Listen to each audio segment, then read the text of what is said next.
പ്രിയമുള്ളവരെ, ഏവർക്കും സ്കൂളിംഗ് ബ്ലോഗിൻ്റെ പുതിയൊരു വീഡിയോയിലേക്ക് സ്വാഗതം. ജനറൽ നഴ്സിംഗ് GNM ഇതുമായി ബന്ധപ്പെട്ട ഡീറ്റെയിൽസുകളാണ് ഈ ഒരു വീഡിയോയിൽ. കേരളത്തിലാകെ 9355 BSc നഴ്സിംഗ് സീറ്റുകളാണുള്ളത്. അതിലേക്കായി ഏകദേശം 1 ലക്ഷത്തോളം അപ്ലിക്കേഷനാണ് LBS സെൻറ്റർ വെബ്സൈറ്റ് വഴി സാധാരണ വർഷങ്ങളിൽ ഉണ്ടാകാറുള്ളത്. അതുകൊണ്ട് തന്നെ അപ്ലൈ ചെയ്യുന്ന എല്ലാ വിദ്യാർത്ഥികൾക്കും, ബഹുഭൂരിപക്ഷം വിദ്യാർത്ഥികൾക്കും BSc നഴ്സിംഗിൽ അഡ്മിഷൻ ലഭിക്കില്ല എന്നുള്ളതൊരു വസ്തുതയാണ്. ഈ ഒരു ഘട്ടത്തിലാണ് പല വിദ്യാർത്ഥികളും BSc നഴ്സിംഗിന് തൊട്ട് താഴെ വരുന്ന നഴ്സിംഗ് ഡിപ്ലോമയായിട്ടുള്ള ജനറൽ നഴ്സിംഗിനെ കുറിച്ച് ആലോചിക്കാറുള്ളത്.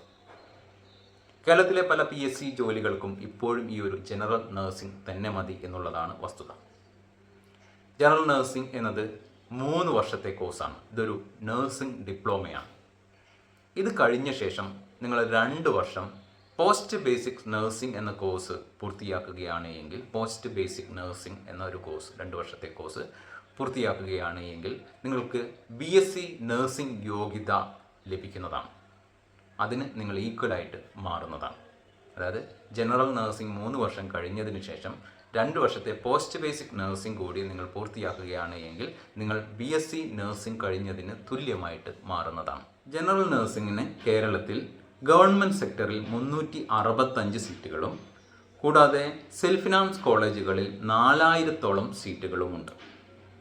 ഈ 365 ഗവൺമെൻറ് സീറ്റുകളിലേക്കാണ് നിങ്ങൾക്ക് അഡ്മിഷൻ ലഭിക്കുന്നത് എങ്കിൽ കേവലം 500 രൂപ മാത്രമാണ് അഡ്മിഷൻ ഫീസ് വരുന്നത്. കൂടാതെ അഡ്മിഷൻ ലഭിക്കുന്ന ഓരോ വിദ്യാർത്ഥിക്കും 700 രൂപ വീതം ഓരോ മാസവും സ്റ്റൈപ്പൻഡും ലഭിക്കുന്നതാണ്. കൂടാതെ അഡ്മിഷൻ ലഭിക്കുന്ന പെൺകുട്ടികൾക്ക് ഹോസ്റ്റൽ സൗകര്യം, ഫ്രീ ആയിട്ട് ഹോസ്റ്റൽ സൗകര്യവും ലഭിക്കുന്നതായിരിക്കും. ജനറൽ നഴ്സിംഗ് സീറ്റുകളിലേക്ക് അപ്ലൈ ചെയ്യാൻ നിങ്ങൾ ഹയർ സെക്കൻഡറിയിൽ ഫിസിക്സ്, കെമിസ്ട്രി, ബയോളജി എന്നിവ പഠിക്കേണ്ടതാണ്. ഓരോ സബ്ജക്റ്റിലും 2 വർഷം കൂടി 200-ൽ നിങ്ങൾക്ക് എത്ര ലഭിച്ചു എന്നുള്ളതാണ് ഇൻഡെക്സ് കാൽക്കുലേറ്റ് ചെയ്യുന്നതിലേക്ക് പരിഗണിക്കുന്നത്. അത് പരിഗണിച്ചാണ് നിങ്ങളുടെ റാങ്ക് ലിസ്റ്റ് പ്രസിദ്ധീകരിച്ച് അഡ്മിഷൻ ലഭിക്കുന്നത്. ഇങ്ങനെയുള്ള വിദ്യാർത്ഥികൾ, ഫിസിക്സ്, കെമിസ്ട്രി, ബയോളജി പഠിച്ച വിദ്യാർത്ഥികൾ അപ്ലിക്കൻസ് ആയിട്ടില്ല എങ്കിൽ ആ ഒരു സ്ഥാനത്തേക്ക് കൊമേഴ്സ്, ഹ്യൂമാനിറ്റീസ് പഠിച്ച വിദ്യാർത്ഥികളെയും പരിഗണിക്കുന്നതാണ്. ഇതിനുള്ള സാധ്യത, അങ്ങനെ അഡ്മിഷൻ ലഭിക്കാനുള്ള സാധ്യത ഗവൺമെൻറ് കോളേജുകളിലില്ല. സെൽഫ് ഫിനാൻസ് കോളേജുകളിലൊക്കെ അത്തരത്തിൽ അഡ്മിഷൻ ലഭിക്കാനുള്ള സാധ്യത ഉണ്ട്. ഈ സീറ്റുകളിൽ, ഗവൺമെൻറ് സീറ്റുകളിൽ 20% സീറ്റുകൾ ആൺകുട്ടികൾക്ക് റിസർവ് ചെയ്തിട്ടുണ്ട്. ആൺകുട്ടികൾ അപ്ലിക്കൻസ് ആയിട്ട് ഇല്ല എങ്കിൽ ആ സീറ്റുകളിലേക്ക് പെൺകുട്ടികളെ പരിഗണിക്കുന്നതായിരിക്കും. ജനറൽ നഴ്സിംഗ് സീറ്റുകളിലേക്ക് ഗവൺമെൻറ് കോളേജുകൾ, ഗവൺമെൻറ് നഴ്സിംഗ് സ്കൂളുകളിൽ അഡ്മിഷൻ ലഭിക്കാൻ വേണ്ടി അതിൻ്റെ ആപ്ലിക്കേഷൻ ഓൺലൈൻ വഴിയല്ല ഉണ്ടാകാറുള്ളത്. ഓഫ്ലൈനാണ്. ആപ്ലിക്കേഷൻ ഫോം ഫിൽ ചെയ്ത് നിങ്ങളുടെ ജില്ലയിലുള്ള നഴ്സിംഗ് സ്കൂളുകളിൽ എത്തിക്കുകയാണ് വേണ്ടത്. ഇത്തരത്തിലുള്ള ഡീറ്റെയിൽസുകൾ അപ്ഡേഷൻ വന്നു കഴിഞ്ഞാൽ ഉടൻ തന്നെ ചാനൽ വഴി നിങ്ങളെ അറിയിക്കുന്നതായിരിക്കും. ഇനി GNM അഡ്മിഷൻ സെൽഫ് ഫിനാൻസ് കോളേജുകളിൽ എങ്ങനെയാണ് എന്നുള്ള കാര്യം നോക്കാം. കേരളത്തിലാകെ 4000-ൽ പരം GNM സീറ്റുകളാണ് വിവിധ സെൽഫ് ഫിനാൻസ് കോളേജുകളിലായിട്ടുള്ളത്. ഇതിലേക്കുള്ള അഡ്മിഷൻ ഒരു സെൻട്രലൈസ്ഡ് പ്രോസസ്സ് അല്ല. അതായത് ഒരു വെബ്സൈറ്റ് വഴി ആപ്ലിക്കേഷൻ ക്ഷണിച്ച് അഡ്മിഷൻ നടത്തുന്ന രീതിയല്ല നിലവിലുള്ളത്.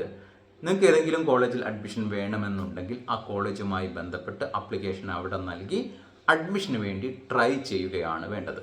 അതുകൊണ്ട് നിങ്ങളൊരു യൂട്യൂബ് ചാനലിലോ അല്ലെങ്കിൽ ഒരു വെബ്സൈറ്റിലോ ഇതിൻ്റെ നോട്ടിഫിക്കേഷൻ കിട്ടാൻ വേണ്ടി നിങ്ങൾ വെയിറ്റ് ചെയ്യരുത്. നിങ്ങൾ എവിടെയെങ്കിലും അഡ്മിഷൻ ആഗ്രഹിക്കുന്ന കോളേജ് ഉണ്ടെങ്കിൽ ആ കോളേജുമായി ബന്ധപ്പെട്ട് അവർ പറയുന്ന രീതിയിൽ ആപ്ലിക്കേഷൻ നൽകി അഡ്മിഷന് വേണ്ടി ട്രൈ ചെയ്യുകയാണ് വേണ്ടത്. ഈ വർഷത്തെ general nursing, auxiliary nursing, BSc nursing, മറ്റ് പാരാമെഡിക്കൽ അഡ്മിഷൻ, ഇതുമായെല്ലാം ബന്ധപ്പെട്ട കൃത്യമായിട്ടുള്ള ഡീറ്റെയിൽസുകളും അപ്ഡേഷനും ഈ ഒരു ചാനൽ വഴി നിങ്ങൾക്ക് ലഭിക്കുന്നതായിരിക്കും. ചാനൽ വീഡിയോസ് നമുക്ക് ഉപകരിക്കുന്നുണ്ട് എങ്കിലും ഒന്ന് സപ്പോർട്ട് ചെയ്യണമെന്ന് അഭ്യർത്ഥിച്ചുകൊണ്ട് നിർത്തുകയാണ്. ഏവർക്കും നന്ദി, നമസ്കാരം.